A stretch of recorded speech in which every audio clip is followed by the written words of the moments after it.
যদিচ বাংলাদেশে সবাই শহীদ।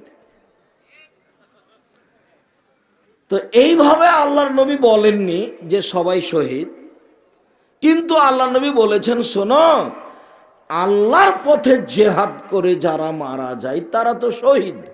এছাড়াও আরো 7 শ্রেণীর মানুষ আছে। এক,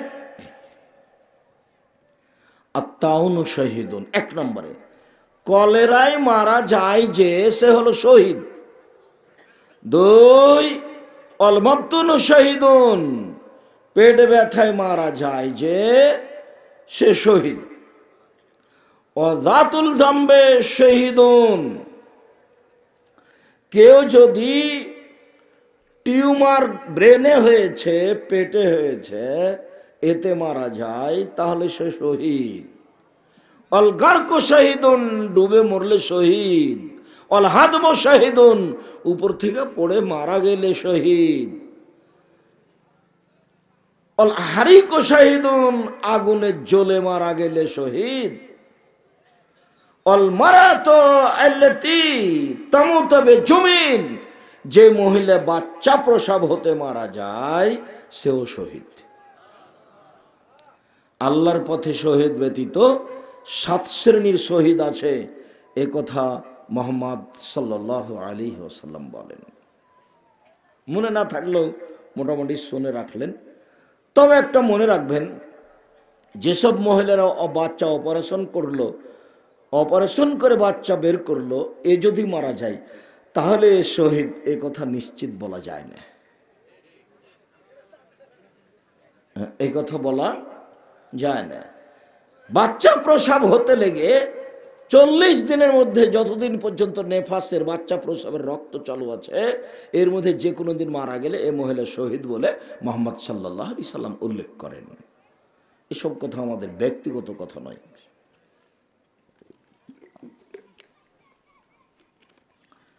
সম্মানিত দিনী ভাই বোন, আমরা বিষয়টি খুব ভালোভাবে স্পষ্ট করেছি। স্পষ্ট করতে গিয়ে বলেছি, রাস্তাঘাটে, অফিস আদালতে, সব জায়গাতে তরল পদার্থ হাতে দিচ্ছে এরা, আর বলছে খুব সাবধান, জীবাণু আছে, হাতে লাগাও, এরকম করছে। তা আমি এখন গোসল করে, অজু করে, 2 রাকাত সালাত আদায় করে গেছি ব্যাংকে, তো আমাকে ঢুকতে দিচ্ছে না, বলছে যে ইয়ে করেন, আগে এটা হাতে লাগান। তো বলছে না, লাগবে না। তো যাও, খুব পিড়াপিড়ি করছেন, থামো। তো আমি ভেতরে চলে গেলাম। তো গিয়ে দেখছি যে ওই ব্যাংকের ম্যানেজারের সামনে চেয়ারগুলো নাই, দূরে আছে। এই যে ম্যানেজার সাহেব, কি খবর ভাই, কি মোসাফাত আপনি করতে পারবেন না, সাহস নাই। আর পাশে বসে চেয়ার আর রাখেননি, মানে করোনা আমার কাছ থেকে লাভ দিয়ে আপনার কাছে চলে যাবে, সেই জন্য দূরে রেখেছেন। তো ঠিক আছে, দূরে থাক। আপনি শুনে রাখেন ম্যানেজার সাহেব, আল্লাহ নবী বলেছেন, কেউ যদি সালাম দেয় আর মুসাফা করে, তো হাত দুটি পৃথক হওয়ার পূর্বে তার সব পাপ ক্ষমা হয়ে যাবে। এ কথা মুহাম্মদ সাল্লাল্লাহু আলাইহি ওয়াসাল্লাম বলেছেন। আপনি নির্ঘাত বিশ্বাস করুন, ধর্মকে বিকৃত করা হয়েছে এটাকে দই করার জন্য, এই ধর্মকে খাটো করার জন্য। আরে এই ছেলে, তুমি তো একটা ইহুদি খ্রিস্টানের আচরণ গ্রহণ করো, বোকা ছেলে। নইলে তোমার মাথায় এভাবে ছাতা চুল থাকে, ওপরে একটু চুল আছে দেখো, বাকি চেঁচায় রেখেছো। এটা কার আদর্শ? এটা খেলোয়াড়, ওকে, ও তো ব্রাজিলের, ও তো আর্জেন্টিনার, তুমি চিনো না ওকে? তো ওকে তুমি আর্জেন্টিনাকে চিনো না, ব্রাজিলকেও চিনো না। তো একটু শুনে রাখো, ওরা ইহুদি, ওরা খ্রিস্টান, ওরা তোমার নবীকে বলে ভুয়া নবী। আর তোমাকে যদি পায় তাহলে কয়েক বালতি পায়খানা গু তোমার মাথায় চাপিয়ে দিবে, আর 2টা লাথি দিয়ে বলবে ঠিক আছে বেটা, সর সর সর সর।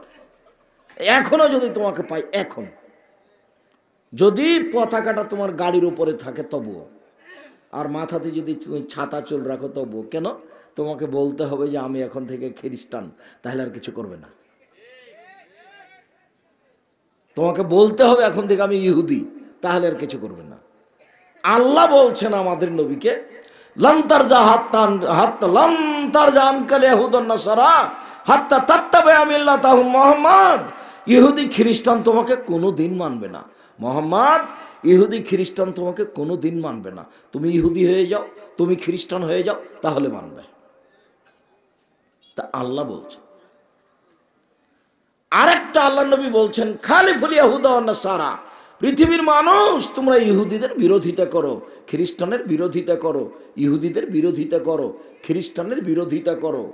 আবার আল্লাহ তাআলা যে বলেছেন কোরআন মাজিদে সূরা ফাতিহা, ওই শেষে আছে গায়রিল মাগযুবি আলাইহিম ওয়ালাদ-দাল্লিন, ইহুদিরা অভিশপ্ত, ওদের পথ দেখায়ও না। খ্রিস্টানেরা ভ্রান্ত, ওদের পথ দেখায়ও না। ইহুদিরা অভিশপ্ত, ওদের পথ দেখায়ও না। খ্রিস্টানেরা ভ্রান্ত, ওদের পথ দেখায়ও না। আমিন। দীর্ঘ ধরে সময় ধরে তোমার কাছে কতবার বললাম তুমি একটু কথাটা কবুল করো। দীর্ঘ সময় ধরে তোমাকে কতবার বললাম তুমি একটু কবুল করো। এটা হলো সূরা ফাতিহা। আর ওইটা হলো বিরোধিতা করা। তুমি একটু শোনো, তোমার তো রক্ত নাই, মাংস নাই, সব খালি পুজ আছে তোমার কথা। খালি তুমি নেতার বলতে পারো অমুকের চরিত্র ফুলের মতো পবিত্র, সিগারেট দিয়ে লাফাতে পারো, তোমার তো আর ধর্মকর্ম নাই, তোমার রক্ত গায়ে নাই, তোমার সব পুজ আছে।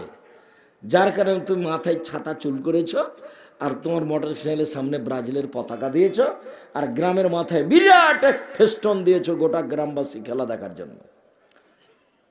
পৃথিবীতে এর চেয়ে বড় জুয়া নাই। আন্তর্জাতিক খেলা যেটা এখন, এটা যত বড় জুয়া, এত বড় জুয়া পৃথিবীতে আর কোনো খেলা নেই। এটা দেখা তো বহু দূরের কথা, এর পতাকা তো বহু দূরের কথা, এর গল্প যেখানে চলে সেখানে বসে থাকা হারাম। পতাকা তোমার বাড়ির উপরে কেন, পেশাব করে দিতে হবে, তাহলে ঠিক হবে। তুমি চিনো একে? আল্লাহর নবী যখন মক্কা থেকে মদিনায় আসলেন, দেখলেন মদিনার লোকেরা মুহররমের 10 তারিখে রোজা আছে। আল্লাহর নবী যখন মক্কা থেকে মদিনায় আসলেন, তখন দেখলেন যে মদিনার লোকেরা মুহররমের 10 তারিখে রোজা আছে। তখন আল্লাহ রাসূল বললেন, কি খবর, মুহররমের 10 তারিখে রোজা থাকো কেন তোমরা, ব্যাপারটা কি? তখন ওরা বলল, আরে এদিন তো বড় দিন, এই দিনে আল্লাহ মুহররমের 10 তারিখে আল্লাহ ফেরাউনকে ডুবিয়ে দিয়েছেন, মুসাকে বাঁচিয়ে দিয়েছেন, এই দিন হলো বড় দিন, এই জন্য আমরা শুকরিয়া আদায় করি। আল্লাহ তোমার শুকরিয়া আদায় করি, তুমি মুহররমের 10 তারিখে ফেরাউনকে ডুবিয়ে দিয়েছ, মুসাকে বাঁচিয়ে দিয়েছ, এটা বড় দিন, এই দিনে তোমার শুকরিয়া আদায় করে রোজা থেকে। তখন আল্লাহ রাসূল বলছেন, আচ্ছা আচ্ছা ঠিক আছে ঠিক আছে ঠিক আছে, আমিও তোমাদের চেয়ে বেশি হক রাখি, আমিও মুহররমের 10 তারিখে সিয়াম থাকবো, সাহাবীগণ তোমরাও থাকো। তখন সাহাবীগণ বলছেন, বলেন কি আপনি, আমরা মুহররমের 10 তারিখে সিয়াম থাকবো মানে? মুহররমের 10 তারিখ হলো ইহুদি খ্রিস্টানদের বড় দিন, আমরা থাকবো কেন? দিন রাত আপনি বলছেন ওদের বিরোধিতা করো, ওদের বিরোধিতা করো, ওদের বিরোধিতা করো, আর আমরা সিয়াম থাকবো মানে? এটা হতেই পারে না। তখন আল্লাহ রাসূল বলছেন, আচ্ছা আচ্ছা আচ্ছা, হ্যাঁ ঠিক বলেছে ঠিক বলেছে, আচ্ছা আমি যদি সামনে বছর বেঁচে থাকি লাসুমান্না তাসিয়া, তাহলে মুহররমের 9 তারিখও সিয়াম থাকবো। 9 তারিখ হবে বিরোধিতা, আর 10 তারিখ হবে শুকরিয়া। তার জন্য মুহররমের 2 দিন। তুমি তাহলে মুহররমের 2 দিন সিয়াম থাকো, একটা কিসের জন্য? 9টা কিসের জন্য? বিরোধিতা। 10টা কিসের জন্য? শুকরিয়া। তুমি এটা করো, আর এখানে কখন কখন তুমি ব্রাজিলের লোক হয়ে গেছো, তোমার মাথার উপরে ছাতা চুল, আর তোমার বাড়িতে পতাকা, আর গ্রামের মাথায় ফেস্টন। তুমি আমার অবস্থা বুঝতে পারছো না। তোমাকে যদি আমি ওইভাবে পাই ফেস্টন অবস্থা, তাহলে আমি যে তোমার অবস্থাটা কি করব আমি নিজেও বুঝি না। আল্লাহ রহম করো, তুমি বুঝতে পারো নি কখন কখন ইহুদি হয়ে গেছো, খ্রিস্টান হয়ে গেছো, ওর শিষ্টাচার গ্রহণ করেছে। ওকে তুমি চিনতে পারিনি, ও ইহুদি, ও খ্রিস্টান, আর এর হলো জুয়া। জুয়া, প্রত্যেক যেই খেলাতে টাকার হার জিত রয়েছে সেটা হলো জুয়া। প্রত্যেক যেই খেলাতে টাকার হার জিত রয়েছে সেটা হলো জুয়া। আর জুয়া হলো মহাপাপ, জুয়া হলো মহাপাপ, জুয়া হলো মহাপাপ।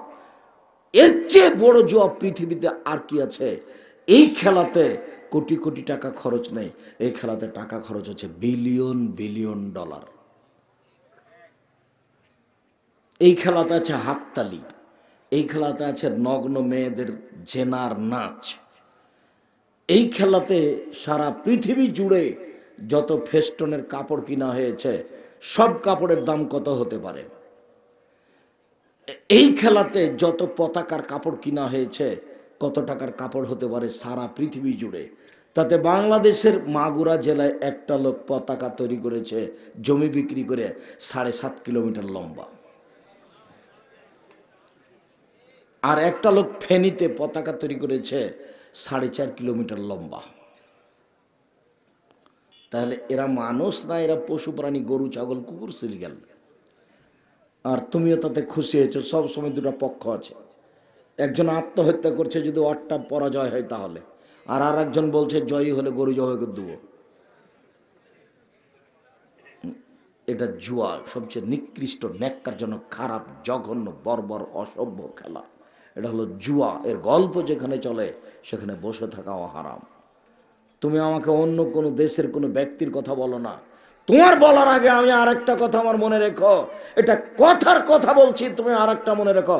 এই ছেলে, তুমি আরেকটা মনে রেখো, তুমি কোনো মুসলিম দেশের কথা আমাকে বলো না। 1 মিনিট, মালাকুল মউত একদিকে আর জিবরাইল একদিকে, দুইজনে আন্তর্জাতিক ফুটবল খেলাচ্ছেন কাবা ঘরের মাঠে।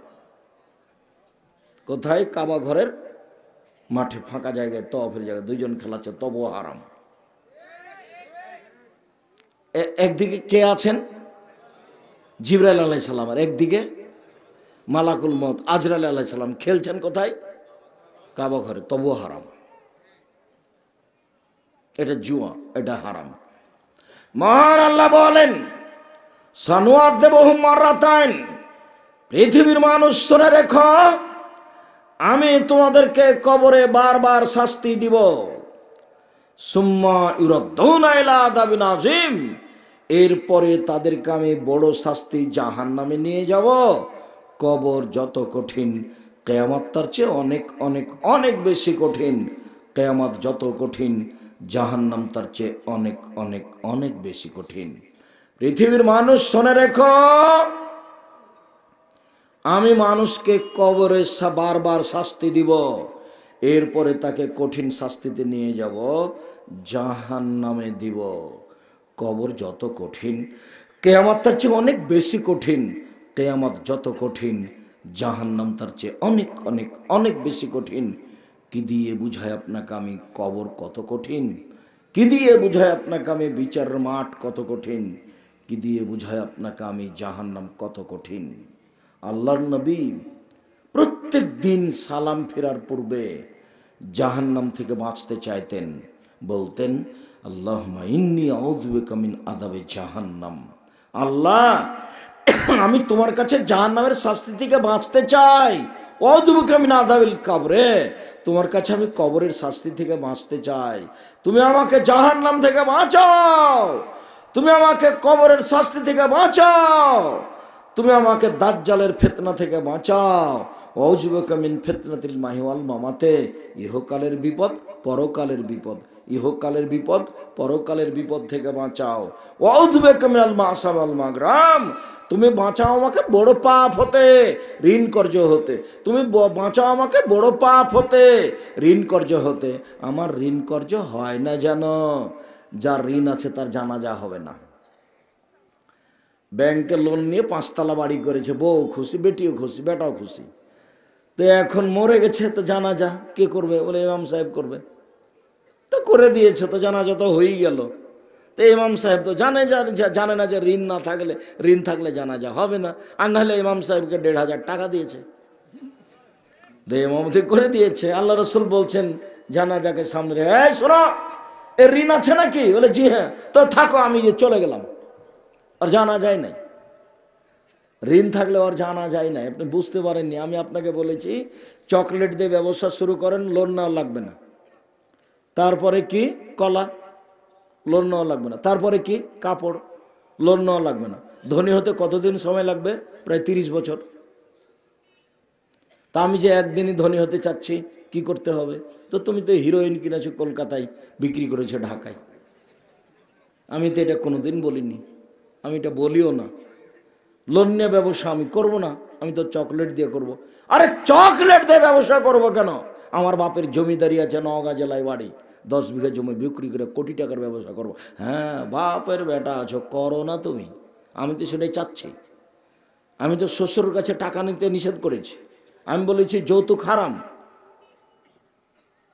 ভিক্ষা করা টাকা দিয়ে চাউল কিনে ভাত খেয়ে ইবাদত কবুল হবে, শ্বশুরের কাছে টাকা নিয়ে ওই টাকা দিয়ে চাউল কিনে ভাত খেয়ে ইবাদত কবুল হবে না। 24 ঘন্টার মধ্যে শ্বশুরের বাড়ি থেকে যা কিছু আছে, সাইকেল আছে, ফার্নিচার আছে, ঘড়ি আছে, কাপড় চোপড় আছে, আগামীকাল সন্ধ্যা হতে হতে সব ফেরত দিতে হবে। কাপুরুষ বাপ বেটা ভিক্ষা করে খাও। নওগাঁ জেলায় বাড়ি, যদি গ্রামে ভিক্ষা না দেয় তাহলে বাপ বেটা চলে যাও ট্রেন স্টেশনে, নওগাঁ জেলা ওই যে সান্তাহারে চলে যায়, সকালে যাবে বিকালে ফিরে বাপ বেটা এভাবে ভিক্ষা চায়, বা মানুষ দিবে ভিক্ষা, ভিক্ষা করে খাও। দেখো তোমার বাপের মুখের দিকে মুখখান কালো হয়ে আছে, টাকা নিয়েছো কেন? কেন নিবা? ফার্নিচার কেন নেবো? ভিক্ষা করে খাও। মানুষের বাড়িতে কাজ করে করে ফার্নিচার করো, শ্বশুরের কাছে টাকা নিয়েছো কেন? কাপুরুষ, কাপুরুষের সন্তান কাপুরুষ। তুমি কাপুরুষ, তোমার বাপ কাপুরুষ। তুমি ভিক্ষা করে খাও, তোমার বাপ ভিক্ষা করে খাও। বাপ বেটা ভিক্ষা করে খাও। তোমাকে ঘৃণা করি, তোমার স্বভাবকে ঘৃণা করি, তোমার বাপের স্বভাবকে ঘৃণা করি, মানুষই মনে করি না তোমার।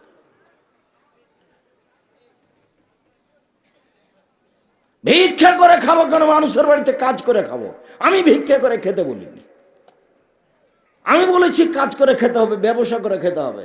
রাজশাহী চাঁপাইনবাবগঞ্জের মতন লোককে ওই চাকরি করে খেতে হবে না। চাকরি করলে মাসে 20,000 বেতন পাওয়া যাবে, 25 দিনই শেষ হবে, আর 5 দিন খালি ধার কর্জ করে যাবে। ওইটা নয়, ব্যবসা করে খেতে হবে। গরিব